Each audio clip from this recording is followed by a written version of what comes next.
Buenas tardes, nosotros somos, mi compañero Emilio Cabrera y yo soy Andrea Valderrain y les vamos a presentar el tema de complicaciones crónicas de la diabetes mellitus. Primero vamos a hablar sobre la nefropatía diabética. La nefropatía diabética es la consecuencia de una enfermedad subyacente, o sea, de la diabetes. Esta complicación se puede presentar tanto en pacientes con diabetes mellitus tipo 1 como con pacientes con diabetes mellitus tipo 2. La historia natural de la enfermedad la podemos dividir en 5 estadios. La enfermedad es progresiva y podemos retrasar su curso si estamos antes del estadio 3. Una vez haya presencia de proteína en la orina, o sea, después del estadio 3, será más difícil retrasarla y el daño renal será progresivo e inminente. Fisiopatología. ¿Cómo llegamos al estadio 1? Será provocado por dos factores: la glicosilación no enzimática de proteínas y la hiperactivación del eje renina-angiotensina-aldosterona. Normalmente hay concentraciones de glucosa en sangre, la necesitamos, pero en pacientes diabéticos esta concentración aumentará. Glicosilación no enzimática de las proteínas. Imaginemos que estamos en un glomérulo y en una cápsula de Bowman. Cuando hay concentraciones excesivas de glucosa en la sangre, las moléculas de glucosa se unirán a otras moléculas presentes en la sangre, especialmente con proteínas. Esto sin necesidad de enzimas, y esto afectará la estructura tanto de la glucosa como de las proteínas a las que se unan. A nivel glomerular, sobre la arteriola eferente, la glucosa se unirá a proteínas que forman parte del epitelio. Formará productos de glicación avanzada en la membrana, así es como se le llaman.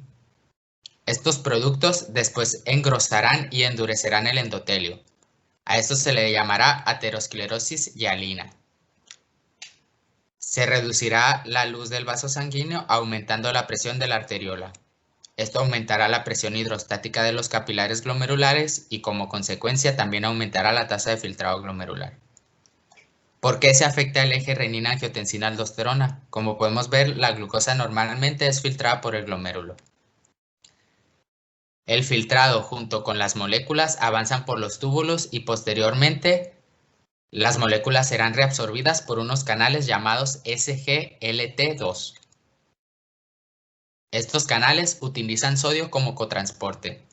Por cada molécula de glucosa también se reabsorbe una molécula de sodio. Por lo tanto, entre más moléculas de glucosa se reabsorban, más sodio se reabsorberá también. El filtrado sin sodio y glucosa continuará su camino hasta llegar aproximadamente aquí, donde está la mácula densa. Las células de la mácula densa detectan bajas concentraciones de sodio y liberan renina, activando el eje renina-angiotensina-aldosterona, aumentando la presión sistémica. Con el aumento en la presión sistémica, vuelve a aumentar la presión hidrostática del glomérulo. Como consecuencia, la tasa de filtrado glomerular. En el estadio 2, continuará la glicación no enzimática de proteínas y se sumará el daño estructural por barotrauma y el estrés oxidativo. Ahora la glicación será en las células de los glomérulos. Sucediendo lo mismo que en la arteriola eferente, la glucosa formará productos de glicación avanzada. Y de un glomérulo normal como este pasará a uno dañado como este, donde la morfología de las células es diferente y la función también. Estadio 3. Los estadios anteriores, con el tiempo, posiblemente unos 10 años, dependiendo del paciente, provocarán una expansión mesangial y un aumento en la ranura de filtración. Clínicamente se comenzará a ver proteína en la orina, o sea, microalbuminuria. En una membrana normal, la albúmina es repelida por carga y por tamaño, entonces se queda en los capilares. Pero a este momento, como la membrana está expandida y los productos de estrés oxidativo cambiaron la carga de la membrana, ya no hay topes que impidan la salida de albúmina. Entonces, una que otra molécula logra filtrarse y se encontrará en orina en pequeñas cantidades. En el estadio 4, habrá isquemia y atrofia tubular, llevando a la nefrona a la muerte. Se caracteriza por la presencia de macroalbuminuria. Eventualmente, la arteriola eferente, que redujo su luz, la reducirá más hasta cerrarse. Esta arteriola no solo recogía los productos reabsorbidos, también irrigaba las estructuras que seguían del glomérulo. Con la falta de irrigación, llevará a la muerte a la nefrona. Poco a poco irán muriendo más y más nefronas, y por consecuencia la tasa de filtrado glomerular irá disminuyendo paulatinamente. A este punto, en el estadio 5, nuestro paciente tendrá una disfunción renal grado 5. Y lo único que queda en este paciente es someterlo a diálisis y a un trasplante renal, de ser posible. Signos y síntomas. Las primeras etapas serán asintomáticas, ya que los sistemas compensadores del cuerpo actuarán para mantener una homeostasis. Posteriormente se harán presentes los signos de insuficiencia renal. Con tratamiento, lo mejor que podemos hacer por estos pacientes es evitar que la enfermedad progrese o por lo menos enlentecerla. Así que el tratamiento oportuno está dirigido a eso. Es sumamente importante cuidar los niveles de glucosa del paciente y la presión arterial. Una vez haya presencia de albuminuria en la orina, no está claro si el control de glucosa ayudará a detener el curso de la enfermedad. Si el paciente progresa al estadio 5, necesitará diálisis o trasplante renal. Bueno, ahora les voy a hablar un poco de cardiopatías diabéticas, principalmente pues puse estas dos, que es la miocardiopatía diabética y la cardiopatía isquémica. La miocardiopatía diabética va a ser una entidad nosológica que va a afectar al miocardio. Básicamente son anormalidades estructurales que van a llevar a la hipertrofia ventricular izquierda, a la disfunción sistólica y diastólica o a una combinación de ambas. Se suele plantear la cardiomiopatía como la causa de cardiopatía cuando se excluyen otros factores como la hipertensión arterial, la valvulopatía y la enfermedad arterial crónica. Y la cardiopatía isquémica es la reducción del flujo sanguíneo, pero de eso les voy a hablar un poquito después. Les voy a hablar ahora un poquito de la fisiología. Pues va a ser multifactorial, como no solo en esta, sino en todas las demás que voy a mencionar. Hagan de cuenta que el miocardio va a tener una incapacidad para utilizar los sustratos, como pues los lípidos y los carbohidratos. Entonces, en reposo, el sustrato preferido del miocardio, que son los ácidos grasos libres, con el ejercicio más bien, el miocardio sano va a cambiar al utilizar carbohidratos, los que van a generar pues más ATP para un cierto monto de oxígeno. Entonces, ese cambio va a ser la flexibilidad metabólica. Y cuando tenemos diabetes se va a disminuir esta flexibilidad, lo que va a resultar en un incremento de la incompleta oxidación de los ácidos grasos, además de la producción de aldehídos y especies reactivas de oxígeno, que van a ser tóxicas también para el miocardio. La resistencia a la insulina y la limitada perfusión del miocardio también van a contribuir a la disminución de la flexibilidad metabólica del miocardio, lo que va pues, a aumentar la progresión de esta enfermedad. Entonces, la captación de la glucosa por las células musculares cardíacas van a necesitar insulina y pues esta va a estar comprometida en la diabetes tipo 2 por la resistencia a la insulina. Luego los niveles altos de glucosa y de lípidos van a generar un aumento del estrés oxidativo que va a hacer que se maneje el calcio pues alteradamente y además de la alteración de la función mitocondrial, la inflamación y la fibrosis. Entonces, la hiperglicemia y la resistencia a la insulina, la resistencia a la insulina va a tener un desvío del metabolismo de la glucosa hacia el incremento de la beta-oxidación y pues va a ser consecutivo al daño al miocardio por los ácidos grasos libres que van a activar el sistema de renina-angiotensina-aldosterona y pues va a producir una alteración en la homeostasis del calcio y otros cambios estructurales de la red del colágeno. Bueno, ahora les voy a hablar un poquito de la cardiopatía isquémica. La dislipidemia que vamos a observar en los pacientes diabéticos va a estar muy relacionada con la aterosclerosis. como ya sabemos, pues la diabetes mellitus tipo 2 se va a caracterizar por aumentos del colesterol LDL y pues de las lipoproteínas VLDL, además de los kilomicrones y la disminución del colesterol HDL. Y pues también va a haber una alteración en la composición de las lipoproteínas. Lipoproteínas enriquecidas en triglicéridos van a favorecer el fenotipo proinflamatorio de las células endoteliales y macrófagos. Estos van a inducir la apoptosis en las células endoteliales y la acumulación de los lípidos en los macrófagos. Pues los pacientes con diabetes mellitus bien podrían no tener concentraciones de LDL sustancialmente mayores que los individuos sanos, pero cualquier concentración de LDL, los pacientes diabéticos generalmente van a presentar un aumento de las partículas de estas, que pues van a ser más chiquititas y más densas y pobres en líquidos, que se van a acumular en la circulación.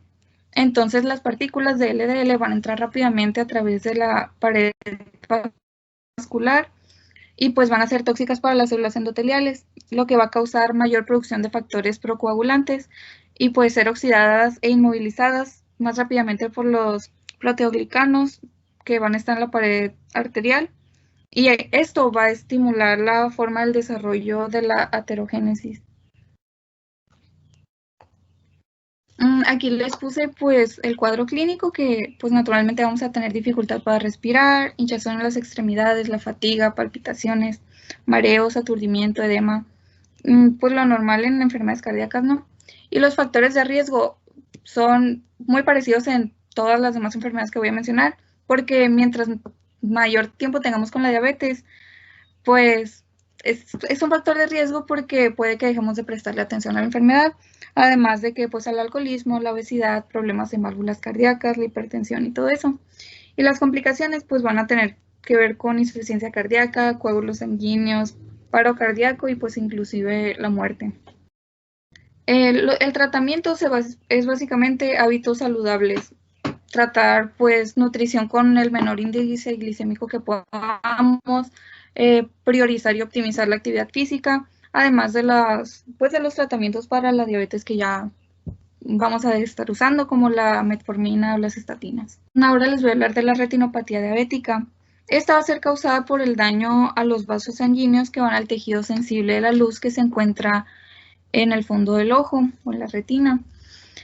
Al principio, la retinopatía diabética puede que no nos presente síntomas o que tengamos problemas leves de visión o inclusive, pero, o sea, esto puede empeorar hasta la pérdida de visión. Muchos piensan que es normal de que por la edad están perdiendo visión, pero puede ser por retinopatía, entonces hay que tener cuidado. Pues igual, mayor tiempo con diabetes puede indicar que no esté siendo controlado adecuadamente, entonces hay mayor probabilidad de esta complicación.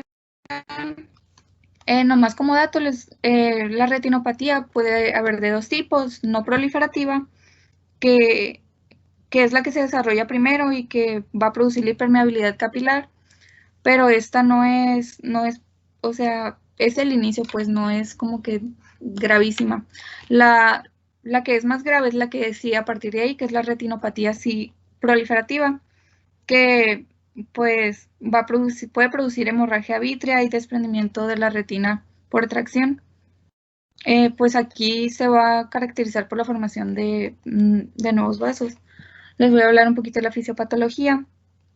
Si observamos ahí, se ve el capilar retinal que emerge desde una arteriola. Entonces, en la histología de la retinopatía, pues vamos a tener pericitos, que son células nodrizas que van a rodear los capilares retinales. Entonces, la pared capilar ya va a estar glicosilada. Entonces, esto va a aumentar la permeabilidad, lo que va a permitir la salida del plasma rico en lipoproteínas. Y va a hacer que se formen unas gotitas como amarillas que se van a ver como cera en el fondo del ojo. Esto pues solo se ve con el oftalmoscopio, ¿no? Que estas gotitas que les digo, que exudados cerosos, pues no van a producir síntomas a menos de que lleguen a la mácula bueno, pues va a producir va a disminuir la agudeza visual más bien. Entonces, la pared capilar va a estar debilitada por la pérdida de pericitos y cuando se agrieta puede producir microhemorragias que no van a causar síntomas porque no afectan a la mácula no tiene capilares. Pero pues el debilitamiento de la pared capilar sí puede causar microaneurismas por las dilataciones que ya tuvo. Entonces, a pesar de que no comprometen la agudeza visual, se pueden formar microtrombos en el interior, por lo que puede oclusión capilar o incluso isquemia retina. Pues posteriormente se van a producir microinfartos de retina que, aunque no son dolorosos, pueden destruir las fibras nerviosas y puede hacer que veas como que manchas pálidas así de como difusas. Y en esa etapa los tejidos retinales van a tratar de defenderse de la isquemia, produciendo otras sustancias que estimulen el crecimiento de nuevos capilares. Y si sí se forman estos nuevos capilares, pues pueden invadir el cuerpo vítreo. Entonces, pues se deben de retirar. Bueno, ahora esta es la fase del pericito. Bueno, esto es básicamente la vía de la aldosa reductasa que se divide en dos fases, la del pericito y la del endotelio. En el pericito aquí pues vamos a tener hiperglicemia, la enzima aldosa reductasa que va a producir sorbitol a partir de glucosa y la otra enzima, la sorbitol deshidrogenasa, va a transformar el sorbitol en fructosa. Entonces, los procedentes de estas reacciones van a desviar el metabolismo de la glucosa hacia otra vía, que va a aumentar la expresión de la endotelina 1, que va a hacer disminuir el flujo capilar, causando isquemia retinal de la fase del pericito. Entonces, la respuesta del pericito va a ser la producción del factor endotelial de crecimiento vascular. Y pues el pericito va a estimular receptores en la célula endotelial subyacente cuando esté comenzando a ejercer los efectos ahí. Y cuando el pericito muere, porque va a ser destruido por los efectos combinados del sorbitol. Y ya en la fase del endotelio va a permitir la apertura de las uniones intercelulares y bueno, básicamente se va a debilitar la pared del capilar por la muerte de los pericitos. Entonces no va a permitir la salida de los glóbulos rojos, lo que va a formar microhemorragias. Bueno, en el cuadro clínico pues vamos a poder ver hebras oscuras que flotan a la vista, la visión borrosa, la visión de colores, zonas oscuras o vacías y pues ya más grave, pérdidas de visión. Entre los factores de riesgo, pues la duración de diabetes igual, el control deficiente de los niveles de azúcar en la sangre, la presión arterial alta, el colesterol alto, el tabaco, pues los malos hábitos alimenticios. Y en complicaciones, pues, la hemorragia vítrea, el desprendimiento de la retina, el glaucoma, la pérdida de visión. Recordemos que todo eso pues es por la sangre acumulada. Y el tratamiento, pues si hay retinopatía diabética no proliferativa, pues probablemente no se necesite tratamiento inmediato, pero en la retinopatía diabética avanzada, pues está la fotocoagulación, que es con un láser, que pues es para disminuir o detener el filtrado de la sangre en el líquido del ojo. La vitrectomía se hace una pequeña incisión para extraer la sangre del ojo vítreo, así como el tejido cicatrizal de la retina. Y la inyección del medicamento en el ojo, pues es exactamente lo que dice ahí, solo que el medicamento pues es un inhibidor del factor de crecimiento endotelial vascular, que es para evitar, bueno, para detener el crecimiento de los vasos sanguíneos. Ahora les voy a hablar de la neuropatía. La neuropatía diabética es un tipo de daño en los nervios que se produce si tienes diabetes. Un nivel de glucosa en la sangre alto puede perjudicar los nervios de todo el cuerpo. La neuropatía diabética afecta con mayor frecuencia a los nervios de las piernas y los pies, como ya lo hemos visto antes.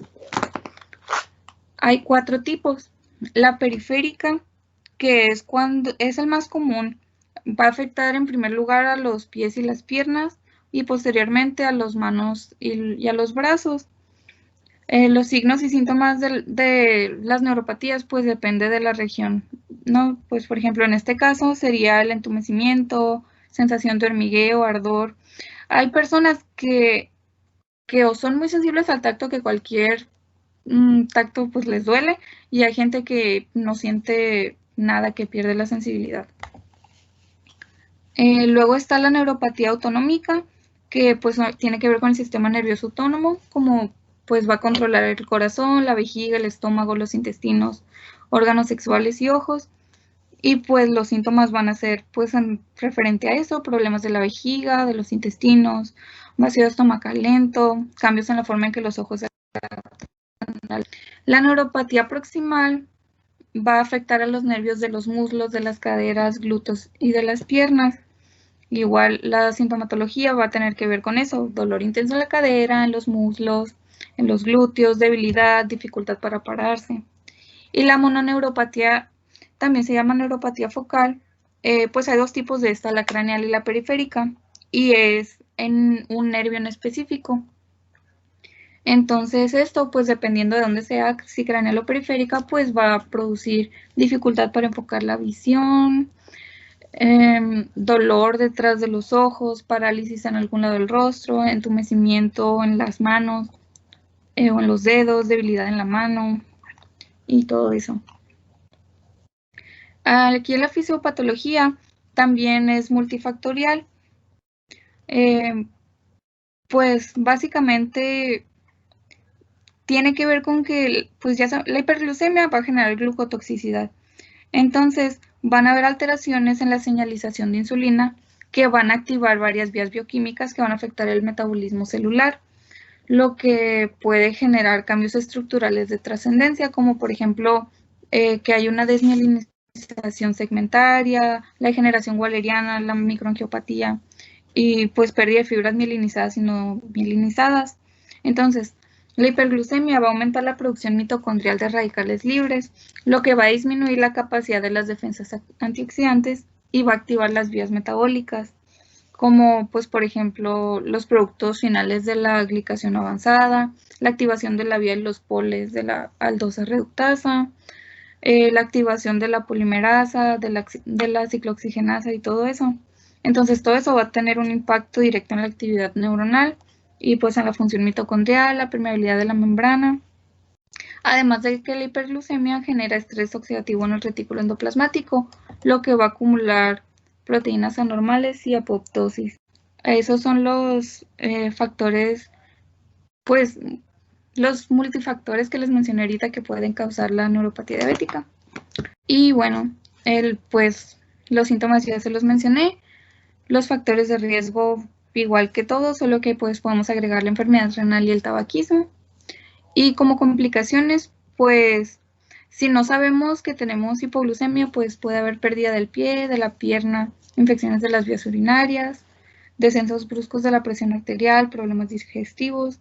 Pues esto va a depender también del nervio que se haya, pues del que sea la patología. Y bueno, el tratamiento, pues si es sobre el mecanismo patogénico, se le van a dar inhibidores de la aldosa reductasa o que disminuyan la producción de radicales libres de oxígeno, que incrementan el metabolismo de los ácidos grasos esenciales, que aumenten el flujo sanguíneo del nervio, que promueven la angiogénesis o que disminuyan los productos finales de la glucosilación proteica. Y ya pues si es sintomático, pues fármacos de primera línea como antidepresivos tricíclicos, neuromoduladores o anestésicos tópicos y opioides.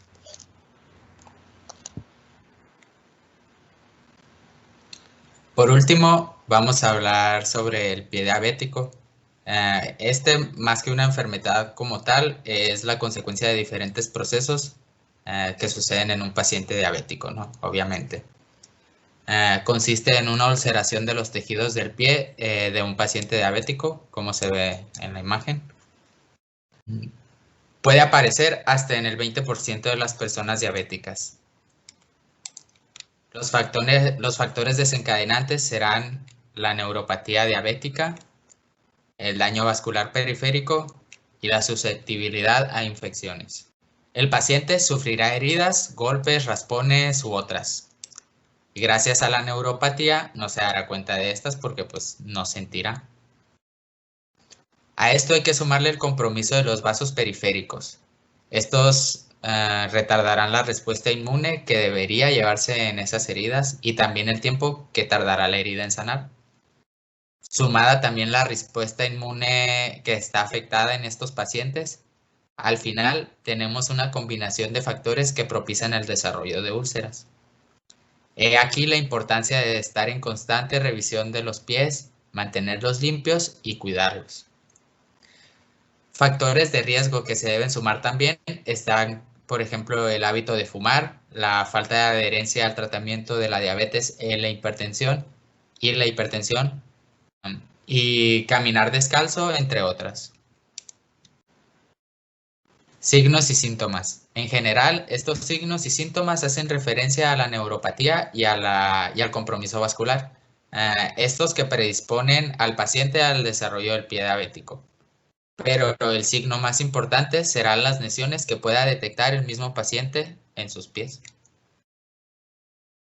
Por último, el tratamiento será dependiendo del grado de la herida que tenga el paciente. Aquí hay una clasificación. Si el paciente solo tiene riesgo a desarrollar pie diabético, pero sin heridas, el tratamiento solo consiste en precaución e higiene. Pareciera fácil, pero es más difícil de lo que parece. En pacientes que ya presentan heridas, el tratamiento es curaciones y antibióticos como profilaxis. Incluso se utilizan parches con antibióticos. En el peor de los casos, como en una herida necrosada o en un miembro que dejó de recibir irrigación y comienza a necrosarse, se deberá realizar consulta con el cirujano para evaluar y, de ser necesario, amputar.